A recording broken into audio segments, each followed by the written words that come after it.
Então, uma boa noite a todos. Estamos continuando o nosso curso sobre a celebração da Eucaristia, estudando aqui os capítulos 2 e 3 da Instrução Geral do Missal Romano. Hoje nós vamos finalizar o estudo do capítulo 2, que fala da estrutura, dos elementos e das partes da missa, e vamos brevemente estudar o capítulo 3, que fala das funções e ministérios da missa. Só recordando um pouco a estrutura desse capítulo, para nós nos situarmos no nosso estudo de hoje, nos números 46 a 90 da Instrução Geral do Missal Romano, estamos usando aqui a terceira edição, que é a edição mais recente, são apresentadas as diversas partes de que se compõe a celebração eucarística, os ritos iniciais e a liturgia da palavra, a respeito dos quais nós já falamos na semana passada, e a liturgia eucarística e os ritos de encerramento, que nós vamos falar hoje, na nossa palestra de hoje. Nos números 72 a 89, se fala especificamente da liturgia eucarística, depois do número 90, nos ritos de encerramento. Essa parte está organizada da seguinte forma.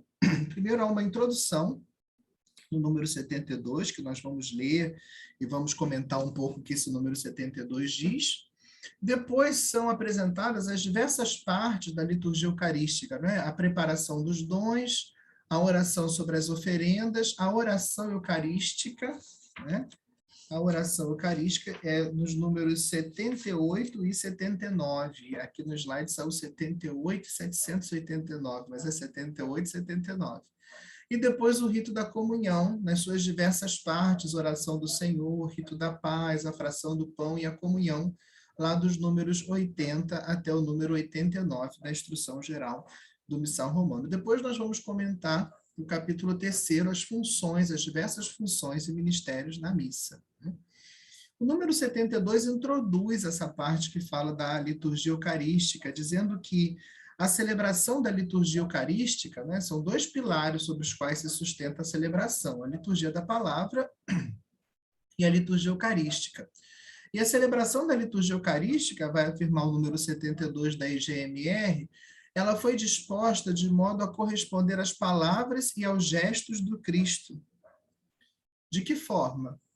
Na preparação dos dons são levados ao altar o pão e o vinho, os mesmos elementos que o Cristo tomou na ceia.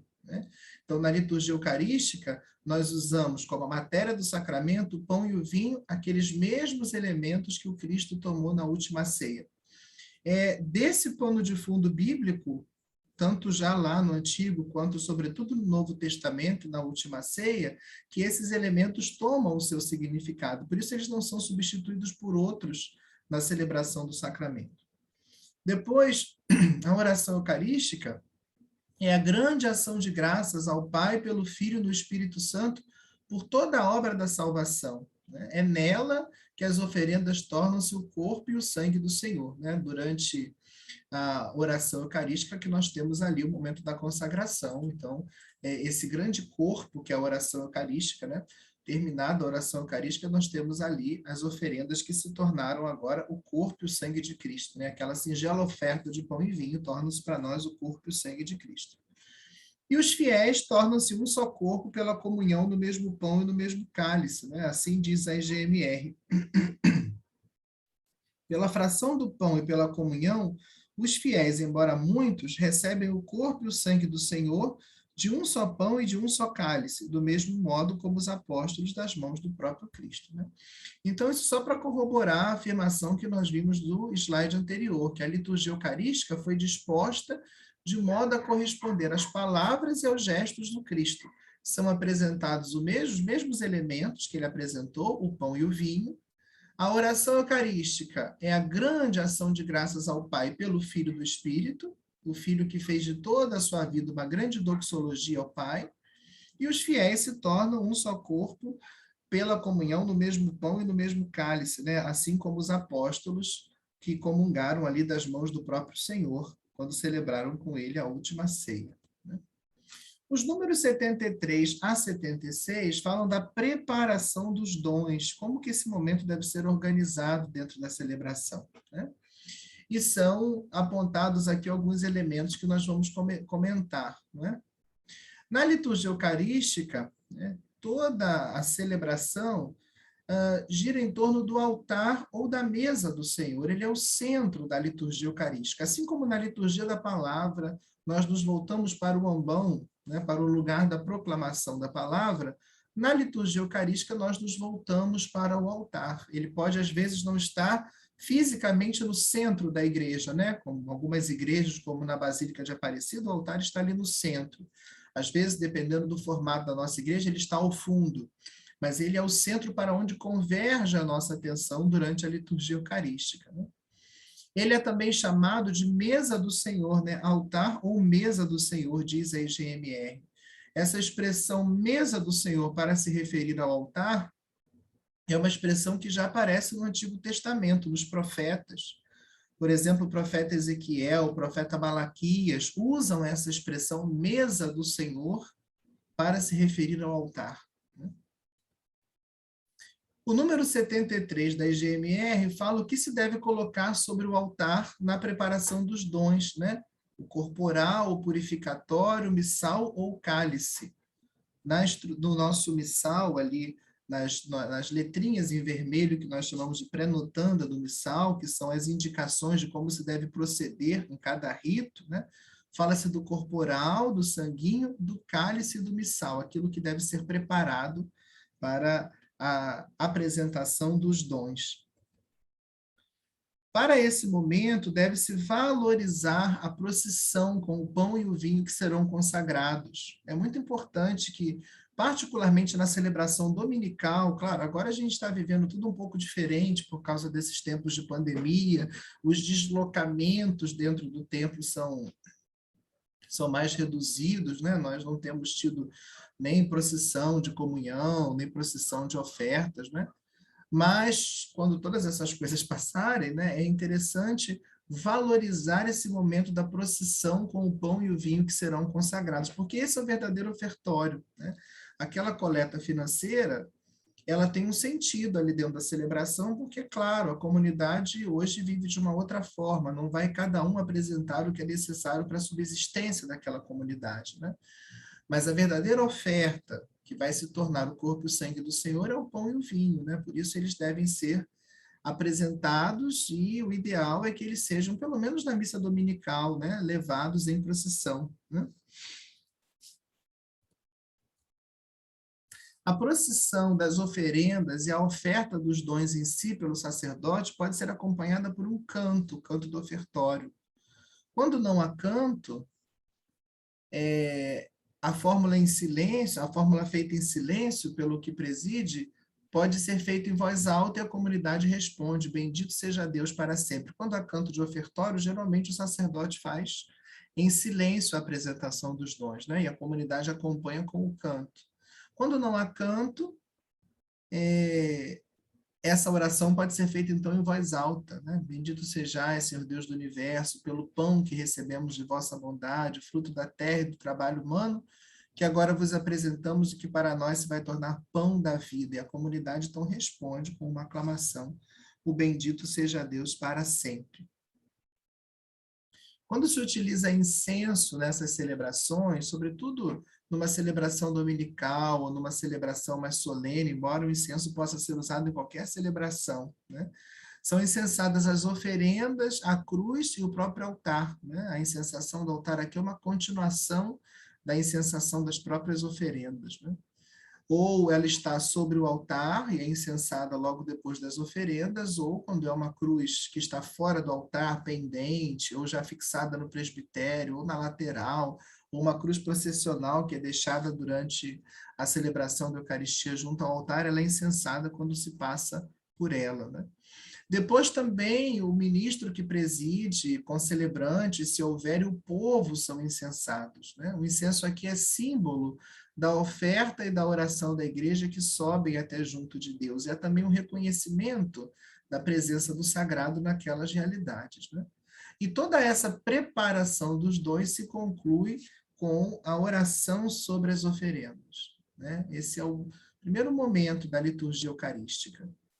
Depois nós vamos ter aquele que poderíamos dizer que é o momento central da liturgia eucarística, que é o momento da oração eucarística propriamente dita. A oração eucarística ela é chamada, na tradição oriental, de anáfora. Anáfora. Então, pode ser que vocês encontrem em algum livro, alguma revista de liturgia, ou ouçam em alguma palestra essa expressão anáfora. É uma expressão que vem do grego. Aná é um prefixo grego que significa para cima, algo que se movimenta para cima. E a segunda parte da palavra, anáfora, esse forá vem do verbo forel, que significa levar, portar, carregar. Então, anáfora significa aquilo que é elevado para cima, aquilo que sobe, né? A oração eucarística é aquela oração que o sacerdote, em nome da igreja, né? Fazendo a sua função de pontífice, aquele que realiza a ponte entre Deus e o povo, ele apresenta a Deus, né? Então, ele profere a oração eucarística em nome da igreja, com a igreja apresentando a Deus, fazendo-a subir até Deus. Por isso, a oração eucarística é também chamada, na tradição oriental, de anáfora. Anáfora. Ela começa com aquele diálogo inicial: o Senhor esteja convosco, Ele está no meio de nós, corações ao alto, nosso coração está em Deus. Demos graças ao Senhor nosso Deus, é nosso dever e nossa salvação. Por isso eu queria recordar a vocês aquela catequese mistagógica de São Cirilo de Jerusalém, sobre a qual nós falamos no nosso segundo encontro, quando nós falamos da Eucaristia nos padres da Igreja. São Cirilo de Jerusalém, nessa catequese mistagógica número 5, ele comenta de maneira muito bela esse diálogo inicial, mostrando como ele deve ser um diálogo sincero, porque é um risco que nós corremos com essas fórmulas litúrgicas que nós já conhecemos de memória. O risco de nós as proferirmos sem refletirmos naquilo que nós estamos falando, ou de respondermos de modo um pouco automático, porque já estamos acostumados a proferir essas fórmulas, a responder quando somos incitados a isso. O sacerdote diz uma fórmula e nós já respondemos, porque já conhecemos, já estamos habituados. E há o risco de, no hábito, esquecermos da profundidade, do valor e da riqueza daquilo que nós estamos falando, né? Porque naquele momento é um diálogo travado entre nós, o sacerdote, a respeito de coisas elevadas, da celebração do grande mistério da nossa fé. São Cirilo de Jerusalém faz uma bela catequese sobre esse diálogo inicial, onde ele afirma o seguinte: continuando, o sacerdote levanta a voz, corações ao alto. Neste momento tão tremendo, é verdadeiramente necessário ter o coração levantado até Deus, não voltado para a terra e os assuntos terrenos. O sacerdote ordena com força que naquele instante deixem todas as ocupações da vida, os cuidados excessivos da casa, e coloquem o coração no céu com Deus que nos ama. Então, corações ao alto. São Cirilo vai dizer, esse momento é tremendo. Por isso é necessário ter o coração elevado até Deus. Pelo menos nesse momento, nosso coração não deve estar voltado para o que é terreno, simplesmente. O sacerdote ordena com força que naquele instante deixem todas as ocupações da vida, os cuidados da casa, e coloquem o coração no céu com Deus que nos ama. Então, é o momento de termos esse antegozo. A Sacrosanto Concílio diz que a liturgia terrestre ela é um antegozo da liturgia celeste. Então, esse é o momento, toda a ação litúrgica, né? Mas particularmente nesse momento nós somos incitados a esquecermos do que é terreno e a termos o nosso coração naquilo que é celeste. E continuando a sua catequese, São Cirilo vai dizer o seguinte: logo respondeis, o temos levantado até o Senhor, né? Em latim, habemus ad Dominum, nós o temos junto do Senhor, até o Senhor, né? E expressais vosso assentimento ao sacerdote mediante as coisas que confessais. Que ninguém, pois, esteja em atitude de dizer com a boca, o temos levantado até o Senhor, ou o nosso coração está em Deus, como a gente diz na nossa fórmula em português, e tem o pensamento ocupado nas solicitudes temporais. A Deus temos de tê-lo sempre presente. Se isto não é possível pela debilidade humana, há que se procurar isso, sobretudo em tal momento. Então, sempre o nosso coração deve estar em Deus. Mas se a agitação do dia, se a debilidade humana faz com que, às vezes, o nosso coração esteja mais preso ao que é terreno, temporal, transitório, do que nas coisas de Deus, pelo menos nesse momento, nós devemos fazer uma pausa para, de fato, termos o nosso coração junto do Senhor, né? Para entrarmos no mistério que nós estamos para celebrar, né? A fim de que não percamos a graça daquele momento da celebração, a graça que é celebrar a liturgia, a graça que é celebrar a Eucaristia, né? E aí chegamos na grande oração eucarística. Depois desse diálogo inicial, chegamos na grande oração eucarística. A oração eucarística ela é dividida em 8 partes. Essas 8 partes elas nos são recordadas aqui na Instrução Geral do Missal Romano, no número 79. São 8 partes. A oração eucarística está dividida em 8 partes. A primeira parte é a ação de graças, é o prefácio. Essa é a primeira parte da oração eucarística. Vejam que o nosso missal apresenta uma riqueza de prefácios. Algumas orações eucarísticas, elas têm um prefácio, alguns que podem ser substituídos. Por exemplo, a oração eucarística 2, ela tem um prefácio, mas que pode ser trocado. A oração eucarística 4, ela tem um prefácio, que no caso dela é fixo, não pode ser modificado. A oração eucarística 5ª também já tem um prefácio.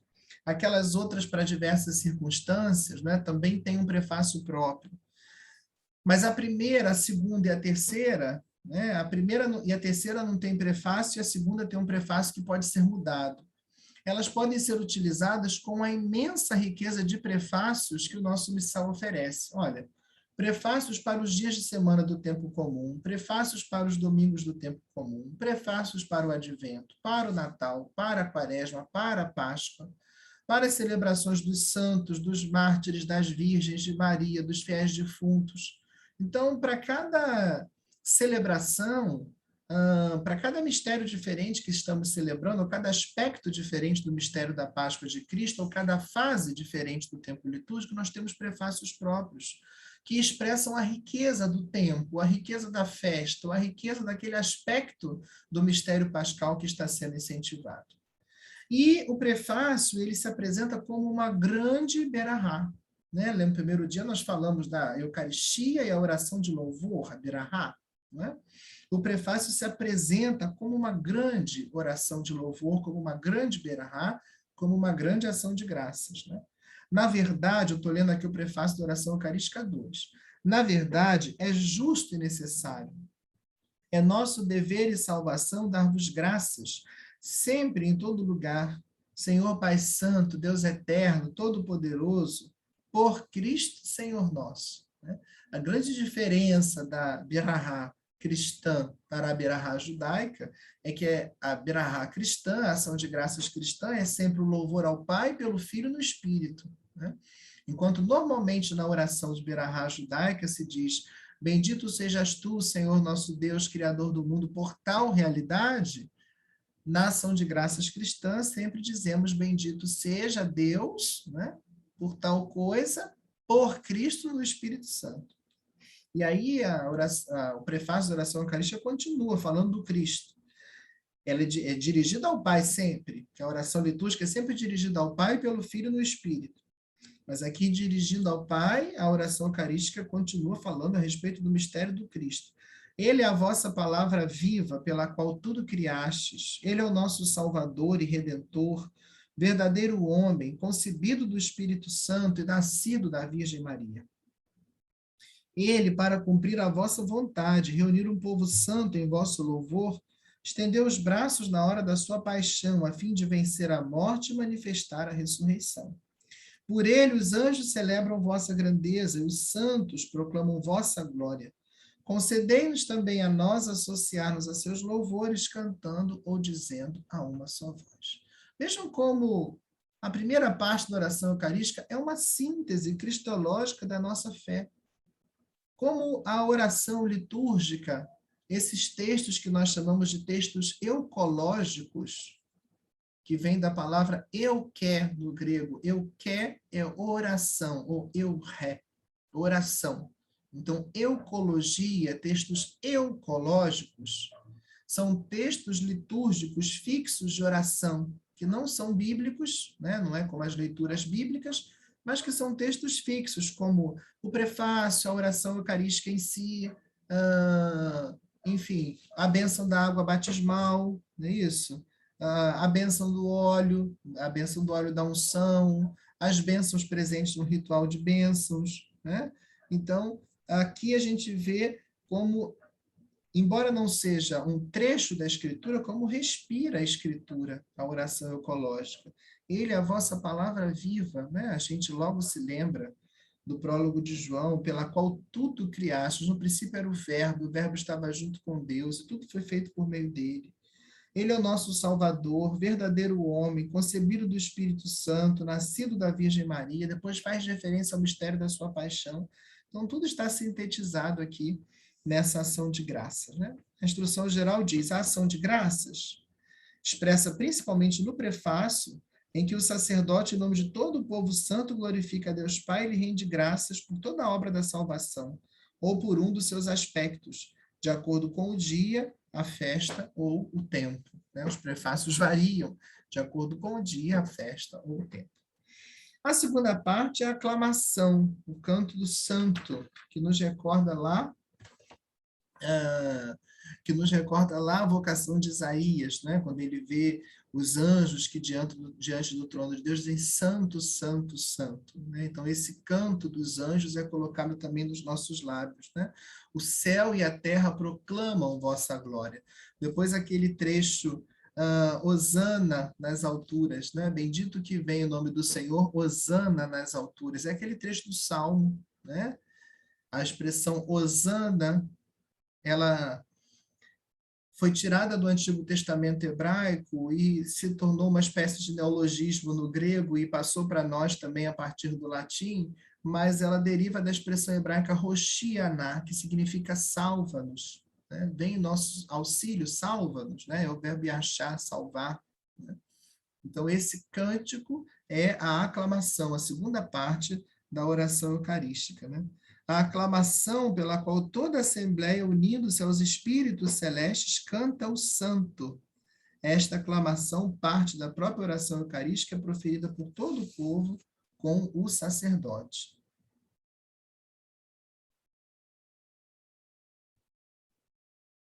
A terceira parte é a epíclese, ou epiclese, né? Porque em português, para ser epíclese, tinha que ter ali um acento agudo no pi, né? Então, alguns falam epiclese, né? A gente acaba falando epíclese por causa do sentido, da origem grega da palavra. Epíclese é uma palavra grega formada pelo prefixo epi, sobre, e o verbo kaleo, invocar. Então, significa invocar sobre. É o momento em que o Espírito Santo, na liturgia, é invocado sobre uma realidade específica. Dentro da oração eucarística, nós temos uma primeira epíclese, que essa fica evidente, mais clara para todo mundo, falamos dela com muito mais frequência, que é aquela feita sobre as oferendas, para que ela se torne o corpo e sangue de Cristo. No caso aqui na oração eucarística, eu estou usando ela como modelo da nossa reflexão, porque talvez seja que nós conhecemos já de memória. Quando o sacerdote diz: santificai, pois, estas oferendas, derramando sobre elas o vosso espírito. Né? Primeiro ele une as mãos e as estende. Né? Aquele sinal da sombra do espírito do Senhor. Né? Ele une as mãos e as estende sobre as oferendas. Santificai, pois, estas oferendas, derramando sobre elas o vosso espírito, a fim de que se tornem para nós o corpo e o sangue de Cristo. Mas nós temos também uma segunda invocação do Espírito, uma segunda epíclese, que é aquela que é feita sobre o povo, que muitas vezes não se fala muito sobre ela. Mas o Espírito é invocado na oração eucarística também sobre o povo, para que também aquele povo se torne corpo de Cristo, não só as oferendas do pão e do vinho. Na oração eucarística, antes das intercessões, está lá uma segunda epíclese, quando o sacerdote diz: e nós vos suplicamos que, participando do corpo e sangue de Cristo, sejamos reunidos pelo Espírito Santo num só corpo. Então, também se suplica aqui o Espírito Santo, para que nós que comungamos daquele pão e daquele vinho, tornados corpo e sangue de Cristo, pela comunhão com aquele corpo e aquele sangue, nos tornemos também um só corpo em Cristo. A quarta parte da oração eucarística é a narrativa da instituição. É quando se repetem aquelas palavras que o próprio Senhor repetiu na última ceia, né? A narrativa da instituição e a consagração, quando pelas palavras e ações de Cristo se realiza o sacrifício que ele instituiu na última ceia, ao oferecer o seu corpo e sangue sob as espécies de pão e vinho e ao entregá-los aos apóstolos como comida e bebida, dando-lhes a ordem de perpetuar esse mistério. Então, aqui é o quarto momento da oração eucarística, é o momento da narrativa da instituição, quando o sacerdote repete aquelas que foram as palavras do próprio Cristo, né, a fim de que aquele pão e aquele vinho, agora, depois de invocado o Espírito, se tornem o corpo e o sangue de Cristo. A narrativa da instituição, ela é concluída, né, naquele momento do eis o mistério da fé, né? Então, ali naquele momento, a narrativa da instituição ela é concluída, né? E o povo responde: anunciamos, Senhor, a vossa morte, proclamamos a vossa ressurreição. Vinde, Senhor Jesus. Né? Essa resposta ela tem já um caráter de anamnese, de recordação, né? Se recorda o mistério da morte do Senhor, da sua ressurreição, e ao mesmo tempo se proclama a sua vinda, né? Mas dentro da oração eucarística tem um momento específico que nós chamamos de anamnese, né? Recordação. Aqui na oração eucarística 2, está lá logo depois das palavras da instituição. Celebrando, pois, a memória da morte e ressurreição do vosso Filho, nós vos oferecemos, ó Pai, o pão da vida e o cálice da salvação, e vos agradecemos porque nos tornastes dignos de estar aqui na vossa presença e vos servir. Então, se acentua que a celebração da Eucaristia é memória. Nós estamos celebrando a memória da morte e da ressurreição do vosso Filho, né? Aqui na oração eucarística 2, nessa fala do sacerdote, estão sintetizados esses dois momentos, a anamnese e a oblação, a recordação do mistério pascal e a indicação da oferta que se está a fazer, né? Celebrando, pois, a memória da morte e ressurreição do vosso Filho, nós vos oferecemos a oblação, ó Pai, o pão da vida e o cálice da salvação, e vos agradecemos, porque nos tornastes dignos de estar aqui na vossa presença e vos servir. Depois, a sétima parte são as intercessões. As intercessões pelas quais se exprime que a Eucaristia é celebrada em comunhão com toda a Igreja, tanto celeste como terrestre, que a oblação, aquela oferta, é feita por ela e por todos os seus membros vivos e defuntos, que foram chamados a participar da redenção e da salvação obtidas pelo corpo e sangue de Cristo. Então, nesse momento das intercessões, se exprime esse caráter eclesial da Eucaristia.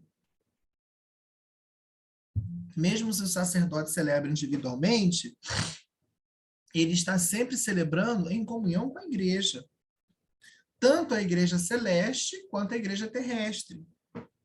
E essa oblação, a Eucaristia, ela é feita por todos os membros da igreja, vivos e defuntos, que são chamados a participar da redenção e da salvação obtidas pelo corpo e o sangue de Cristo.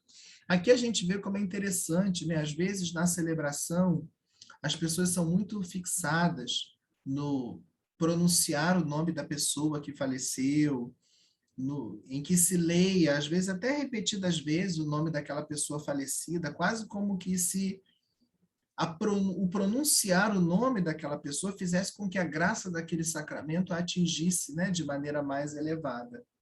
É claro que isso é um costume que se deve respeitar, né? Mas cada vez que se celebra a Eucaristia, por sua própria natureza, ela é celebrada por todos os vivos e por todos os falecidos. Claro que se pode colocar uma intenção particular, né? Mas Se não coloca a intenção, não significa que aquela pessoa está de fora, está esquecida, porque ela é parte da igreja. E a Eucaristia é sempre oferecida por todos os membros da igreja vivos e falecidos, né? A oração Eucarística 2 traz 3 momentos de intercessão. Aqui o primeiro, onde rezamos pela igreja. Lembrai-vos, ó Pai, da vossa igreja, que se faz presente pelo mundo inteiro, do Papa, do nosso bispo, dos ministros. Lembrai-vos também dos nossos irmãos que morreram na esperança da ressurreição e de todos os que partiram dessa vida, né? Dos irmãos, daqueles que comungam da mesma fé e de todos os que partiram desta vida. Depois, tende piedade de todos nós, intercede também pelos vivos e dai-nos participar da vida eterna com a Virgem Maria, Mãe de Deus, com os santos apóstolos e todos os que neste mundo vos serviram, a fim de vos louvarmos e glorificarmos por Jesus Cristo, vosso Filho. E a oração eucarística culmina na doxologia. Vejam, nós falamos aqui 3 palavras, epíclese, anamnese e doxologia. Toda a ação litúrgica é anamnese, recordação da Páscoa de Cristo, epíclese, invocação do Espírito, que torna possível a memória, e doxologia, louvor ao Pai, pelo Filho do Espírito. Mas dentro da oração eucarística existem esses momentos particulares da invocação do Espírito, da dupla epíclese, sobre as oferendas e sobre o povo, da anamnese, da recordação do sentido do que nós estamos celebrando, que é a memória da Páscoa do Senhor, e a doxologia. Que é esse momento em que se eleva sobre o altar não mais o pão e o vinho, mas agora o corpo e o sangue de Cristo, né? E se faz aquele grande gesto de louvor ao Pai. Por isso, doxologia. O termo doxa, em grego, pode significar, dentre outras coisas, glória. Então, a doxologia é a grande glorificação. É o momento em que o pão e o vinho, agora consagrados, corpo e sangue de Cristo, são elevados e então se apresenta ao Pai aquele que é o grande sacrifício do seu próprio Filho, ao qual a igreja está unida, né? Por Cristo, com Cristo, em Cristo, a vós, Deus Pai Todo-Poderoso, na unidade do Espírito Santo, toda a honra e toda a glória, agora e para sempre. E a comunidade responde, ou canta solenemente o Amém, né? Como sua resposta àquela grande glorificação que está sendo feita ao Pai pelo Filho do Espírito Santo, né? O grande louvor que a igreja apresenta ao Pai, né? Se une a esse louvor perfeito do Cristo expresso no mistério da sua Páscoa, né? E apresenta tudo ao Pai. Depois, a partir do número 90 da EGMR, se fala dos ritos da comunhão, né? E depois vai se falar brevemente dos ritos de encerramento, né? Os ritos da comunhão estão lá descritos nos números 80 a 89, né? O número 80 nos introduz nos ritos da comunhão, dizendo: sendo a celebração eucarística a ceia pascal, convém que, segundo a ordem do Senhor, o seu corpo e o seu sangue sejam recebidos como alimento espiritual pelos fiéis devidamente preparados. Esta é a finalidade da fração do pão e os outros ritos preparatórios, pelos quais os fiéis são imediatamente encaminhados à comunhão. E aí vem as diversas partes. Primeiro, a oração do Senhor, né? A oração do Pai Nosso, um grande momento em que nós somos convidados a, como assembleia, né? Convidados pelo sacerdote, recitamos juntos a oração que o próprio Senhor nos ensinou, chamando, como família de Deus que nós somos, o Pai de Pai Nosso, né? O Pai Nosso que estás nos céus. Essa oração do Pai Nosso, no rito da missa, ela continua, por isso que não tem um amém no final, ela continua, né? Na oração que o sacerdote faz, a continuação do próprio Pai Nosso, no livrai-nos de todos os males, ó Pai. A comunidade termina com aquela doxologia que aparece em Mateus, né? Porque vosso é o reino, o poder e a glória para sempre. E depois a oração pela paz, né? Ambas orações, tanto o embolismo que continua o Pai Nosso, quanto a oração pela paz, proferidas pelo sacerdote com a resposta do povo, né? Vosso é o reino, o poder e a glória para sempre, e depois da oração pela paz também a resposta prevista, né, para o povo. O rito da paz, que se segue à oração do Senhor, né, que infelizmente durante esse tempo de pandemia a gente não pode ter, né? Esse rito da paz, que consiste em os fiéis comunicarem entre si com o gesto comum no lugar, não é? Aqui não se prevê um gesto específico, né? Diz assim: quanto ao sinal de transmissão da paz, seja estabelecido pelas conferências episcopais dos bispos de acordo com a índole e os costumes dos povos, o modo de realizá-lo, né? Porque em cada lugar pode-se ter um costume diferente, um gesto que tenha mais significado, né? Convém, no entanto, que cada qual expresse a paz de maneira sóbria, apenas aos que lhe estão mais próximos, né? Porque não é um momento de cumprimento propriamente, né? Mas de se comunicar verdadeiramente a quem está ao meu lado, a paz do Senhor, né? Nesse tempo de pandemia a gente não tem feito, tem omitido esse rito, né? Mas é um momento tão significativo de reconhecimento da paz do Cristo que nós recebemos e de transmissão dessa paz àqueles que estão à nossa direita, à nossa esquerda, né? A paz vem do altar para nós e nós a transmitimos aos nossos irmãos, né? No número 83, fala da fração do pão, acompanhada pelo canto do Cordeiro de Deus. É nesse momento que o pão consagrado é partido, né, como sinal, não é no relato da instituição, né, porque no relato da instituição se diz, ele tomou o pão, deu graças e o partiu, mas naquele momento se está apenas a repetir aquelas que foram as palavras do Cristo, né? E a se descrever os gestos que ele fez, né? Por isso se diz, ele tomou o pão, deu graças, o partiu e deu a seus discípulos dizendo. Mas o que a igreja parte verdadeiramente não é aquele pão que está sendo consagrado, mas é o pão já consagrado, o Cristo. Por isso, lá depois do rito da paz é que a gente tem a fração do pão.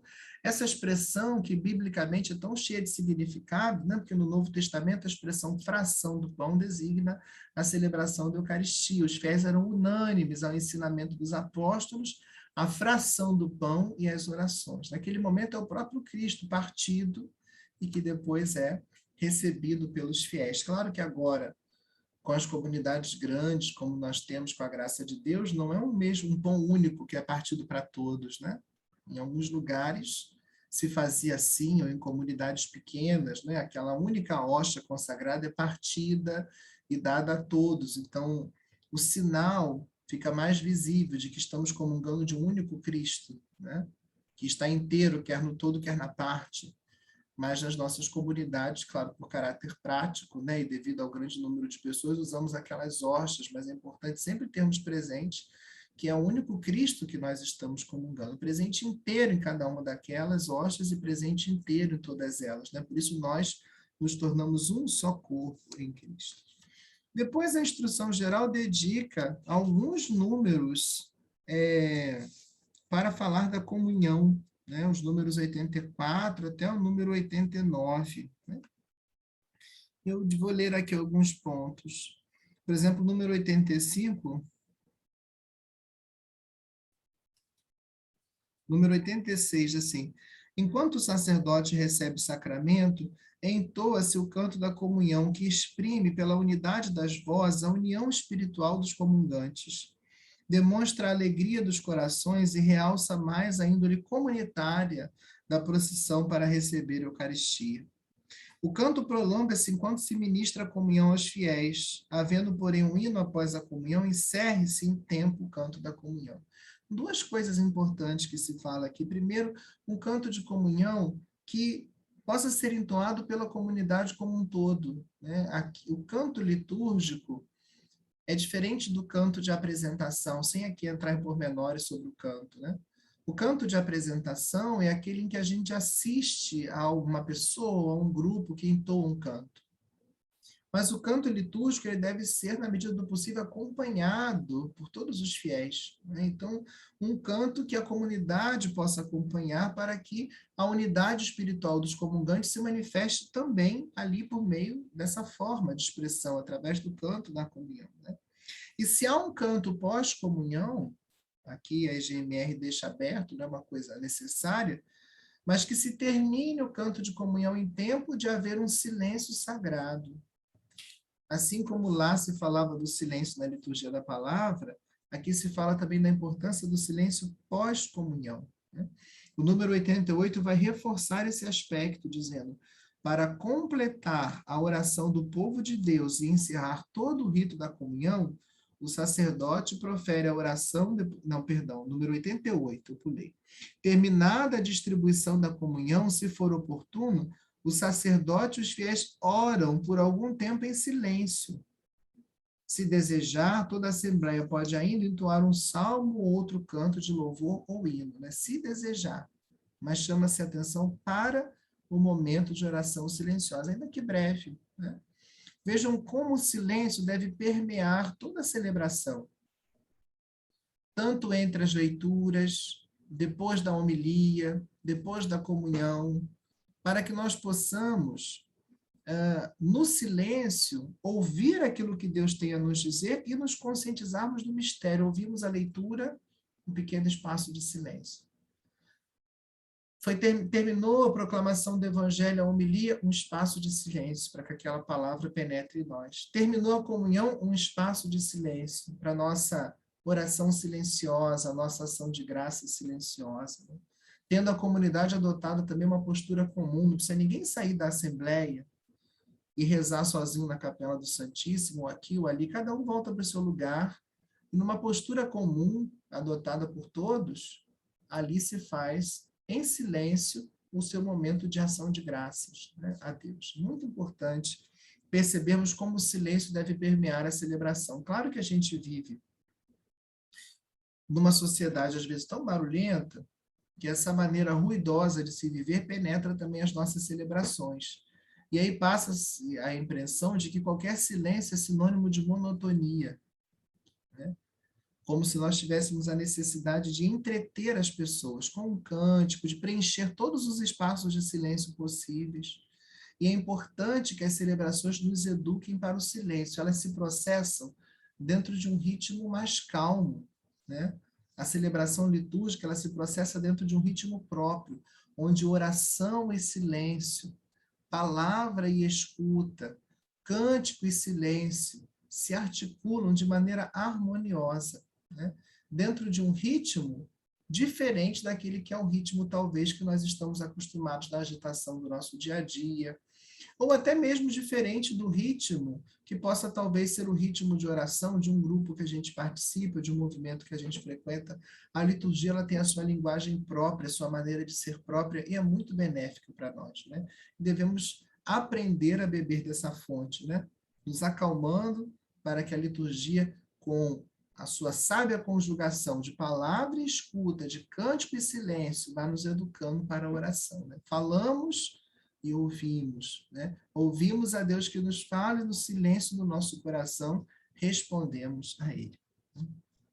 E o número 90 fala daquilo que é previsto como ritos de encerramento, né? Ou seja, o final da celebração, né? Porque depois daquele oremos pós-comunhão, nós só temos realmente de obrigatório a bênção final, né? Mas são previstas como possibilidade algumas pequenas coisas, né? Breves comunicações, se são necessárias, né? Depois, aquilo que é indispensável, né? A saudação e a bênção do sacerdote, a despedida do povo pelo sacerdote e pelo diácono, depois, o mesmo beijo no altar com o qual começou a celebração, também termina a celebração, né? Quem preside beija o altar, acompanhado pelo diácono, se houver, e depois de uma inclinação profunda ou da genuflexão, caso o sacrário esteja no presbitério, a procissão final em direção à sacristia, né? Então, assim termina o que diz a instrução geral do Missal Romano no capítulo 2, sobre a liturgia eucarística. Agora nós vamos entrar no capítulo 3, que fala das funções e ministérios na celebração da missa. Esse capítulo é um capítulo breve, divide-se em três partes. Primeiro, na verdade, 4, mas nós vamos falar aqui só das 3 primeiras. Primeiro fala das funções de ordem sacra. O que é competência na celebração? Dos ministros ordenados, do presbítero, se é ele que preside, né? Ou se for um bispo que preside, e do diácono, se houver. Depois se fala das funções do povo de Deus e dos ministérios particulares, o ministério do leitor, o ministério do acólito, e outras funções que podem até, na falta de um leitor e de um acólito, ser delegadas, como é mais comum até acontecer nas nossas comunidades, a um fiel, né? Que possa realizar aquelas funções. Com relação às funções de ordem sacra, se diz o seguinte: o presbítero, que na igreja tem o poder sagrado da ordem para oferecer o sacrifício em nome de Cristo, está à frente do povo fiel reunido. Preside a oração, anuncia-lhe a mensagem da salvação, associa a si o povo no oferecimento do sacrifício a Deus Pai por Cristo no Espírito, dá a seus irmãos o pão da vida eterna e participa com eles do mesmo alimento. Portanto, quando celebra a Eucaristia, ele deve servir a Deus e ao povo com dignidade e humildade, e pelo seu modo de agir e proferir as palavras divinas, sugerir aos fiéis uma presença viva de Cristo. Depois do presbítero, o diácono, em virtude da sagrada ordenação recebida, ocupa o primeiro lugar entre aqueles que servem na celebração eucarística. Na missa, o diácono tem partes próprias no anúncio do evangelho e, às vezes, na pregação da palavra de Deus, na proclamação das intenções da oração universal, servindo o sacerdote na preparação do altar e na celebração do sacrifício, na distribuição da Eucaristia aos fiéis, sobretudo sob a espécie do vinho, e, por vezes, na orientação do povo quanto aos gestos e posições do corpo. Então, essas são funções próprias do diácono. Proclamar o evangelho, pode fazer a homilia pode ser confiada ao diácono. Também as intenções da oração universal, das preces da comunidade, o diácono também pode proferi-las, inclusive do ambão, como a gente falou, não é? Do ambão se faz as leituras e pode-se fazer dali a homilia ou da cátedra, e dali pode-se fazer também a oração dos fiéis, né? Depois, é função do diácono servir o sacerdote na preparação do altar e na celebração do sacrifício, na distribuição da Eucaristia aos fiéis, sobretudo na espécie do vinho, né? Quando às vezes a Eucaristia é dada nas duas espécies, né? E, eventualmente, também orientar o povo com relação aos gestos, às posições do corpo. Por exemplo, na Sexta-feira Santa, quando celebramos aquela oração universal mais longa, então, geralmente, o diácono ali vai indicar ao povo, né? O momento de ajoelhar-se, o momento de levantar-se, né? Então, essa também é uma função prevista para o diácono, né? Depois, funções do povo de Deus. Na celebração da missa, os fiéis constituem um povo santo, o povo adquirido, o sacerdócio régio, para dar graças a Deus e oferecer o sacrifício perfeito, não apenas pelas mãos do sacerdote, mas juntamente com ele, e para aprender a oferecer-se a si próprios, né? Então, o povo se oferece junto, né? E aprende a fazer da sua própria vida um sacrifício de louvor, né? Esforce-se, pois, por manifestar isso por meio de um profundo senso religioso e da caridade para com os irmãos que participam da celebração. Evitem todo tipo de individualismo ou divisão, considerando sempre que todos têm um único Pai nos céus. Formem um único corpo, ouvindo a palavra, tomando parte nas orações ou no canto, na oblação comum, na participação da mesa do Senhor. E tal unidade se manifesta muito bem quando os fiéis realizam em comum os mesmos gestos e assumem as mesmas atitudes externas. Então, isso é algo importante também. Imagina se cada um resolver fazer um gesto diferente na celebração. Então, existem aqueles gestos previstos em que nós devemos seguir a postura comum, não é? Para que também os gestos na celebração expressem a unidade daquele corpo que está celebrando, né? Se cada um adota uma postura diferente, isso não está, essa unidade já acaba não sendo expressa, né, no gestual.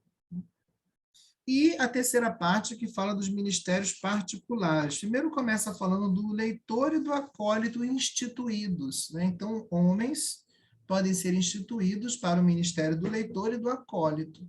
Muitas vezes acontece que a instituição desses ministérios está demasiadamente conectada com a ordenação diaconal ou diaconal em vista do presbiterato.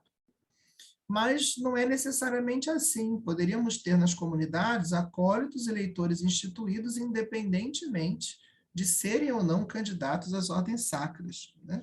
Então, o bispo poderia instituir, porque é um ministério em si. O acólito é instituído para o serviço do altar e para auxiliar o sacerdote e o diácono. E o leitor é instituído para proferir as leituras da Sagrada Escritura, exceto o Evangelho, né? Podendo também propor as intenções para a oração universal e, faltando um salmista, proferir também o salmo entre as leituras, né? E esse número, a partir da IGMR, a partir do número 100 até o número 107, fala das demais funções, as demais funções. E aí vai dizer, não havendo acólito instituído, podem ser delegados ministros leigos para o serviço do altar, como a gente tem os nossos ministros extraordinários da comunhão eucarística, né? Que são instituídos particularmente para levar a comunhão aos enfermos ou aqueles que estão impossibilitados de participar da celebração, mas que também acabam realizando por suplência essa função do acólito, ajudando na preparação do altar, né? E outros que podem levar cruz, velas, turíbulo, pão, vinho, água, né? Na falta do leitor, também leigos são delegados para realizar as leituras, né? Na falta do leitor instituído, diz a IGMR, sejam delegados outros leigos realmente capazes de exercerem esta função e cuidadosamente preparados para proferir as leituras da Sagrada Escritura, para que os fiéis, ao ouvirem as leituras divinas, concebam no coração um suave e vivo afeto pela Sagrada Escritura. Então, leitores preparados, como a gente falava na aula da semana passada, né? Leitores preparados para que possam exercer bem essa função de modo a edificar a Assembleia, né? E ajudá-la a compreender melhor a palavra. Por isso é importante ter um grupo de leitores, onde há uma escala prévia, onde as pessoas sabem o que vão ler, podem se preparar. Às vezes a leitura, particularmente do Antigo Testamento, comporta termos difíceis, então a pessoa pode se preparar, sanar alguma dúvida. É importante que haja uma preparação litúrgica e bíblica desses leitores, para que eles conheçam o sentido litúrgico da proclamação da palavra na missa, conheçam os textos, os gêneros literários, e assim eles possam, de modo mais competente, realizar esse ministério, né, de proclamar as leituras na missa na falta de um leitor instituído, né?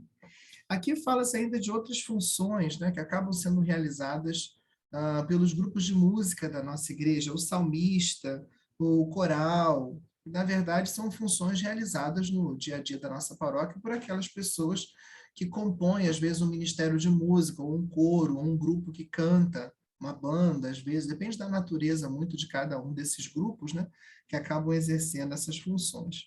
E o documento ainda chama a atenção, né, para outras funções importantes e que colaboram para a liturgia, né, como a função de quem cuida da sacristia, por exemplo. Em muitas de nossas comunidades, nós não temos um sacristão funcionário, né, mas são pessoas, em geral, ministros extraordinários da comunhão, ou podem ser também outras pessoas, que não precisa ser um ministro, né, para cuidar, que cuidam da sacristia, preparam a celebração da missa, né? Comentarista, né, que brevemente coloca aquelas munições que são necessárias, às vezes lê as intenções da missa, os que fazem as coletas, né? Aqui não se, aqui na letra D do número 105, ainda cita-se aquilo que, em concreto, nas nossas paróquias, são as equipes de acolhida, né? Os que, em certas regiões, acolhem os fiéis às portas da igreja e os levam aos seus lugares e organizam as suas procissões. A equipe de acolhida, essa também faz parte da liturgia, né? Que não está ali só entregando folheto, mas realmente acolhendo as pessoas, fazendo com que elas se sintam bem recebidas, né? Indicando o lugar onde podem se sentar, trazendo um folheto, estando atentas a alguma necessidade que eventualmente elas possam ter durante a celebração, né? Porque o padre está lá presidindo, né? Então não dá para ele sair de repente para atender uma necessidade. Então, ter pessoas ali de uma equipe de acolhida que faz parte da liturgia solícitas em atender essas necessidades dos fiéis que podem surgir ali durante a celebração e acolhê-los mesmo para que eles se sintam, né, em casa. Tanto aqueles que já são da comunidade, quanto eventualmente aqueles que não participam habitualmente daquela comunidade, mas que às vezes estão ali presentes, ou porque estão de férias, ou estão visitando um parente naquele lugar, ou principalmente, né, o que seria tão bom, naquelas missas celebradas pelos fiéis defuntos, onde vem tanta gente que não é da igreja habitualmente, e que naquele momento a presença de uma boa equipe de acolhida ajudaria muito, né, aquelas pessoas a se sentirem acolhidas no momento em que naturalmente elas estão frágeis, estão ali para rezar por alguém que faleceu há mais tempo ou menos tempo, e às vezes não são pessoas de frequência habitual na comunidade, uma acolhida, né, para que elas saibam que são bem-vindas, onde pode se sentar, né, eventualmente indicar o que elas precisam para alguma necessidade sua, a equipe de acolhida exerce essa função assim tão importante, né? Então, assim eu concluo essa nossa quarta aula, nesse curso sobre a Eucaristia, onde brevemente nós falamos, primeiro partindo da Escritura, com o tema da Berahá, né? A ação de graças, a Eucaristia, a grande ação de graças da Igreja, e o Antigo Testamento já nos mostra, o Antigo e o Novo Testamento, como o povo judeu estava impregnado desse espírito do louvor, da ação de graças, o próprio Cristo e as próprias epístolas do Novo Testamento, que falam da importância de dar graças em tudo, né? E a Eucaristia é a grande ação de graças que a igreja oferece, né? Porque ela é a celebração da grande ação de graças do Cristo ao Pai, a atualização desse mistério que foi o seu sacrifício na cruz. Depois a Eucaristia nos padres da igreja, né? Lendo um pouco os textos dos padres, respirando aquela teologia dos primeiros séculos tão importante para fundamentar a nossa fé. E depois esse estudo, essa leitura de alguns pontos da Instrução Geral do Missal Romano, dos capítulos 2 e 3, falando das diversas partes da missa, das diversas funções e ministérios a serem desempenhados na missa, né? Agradeço a presença de todos e que Deus possa sempre abençoá-los cada vez mais.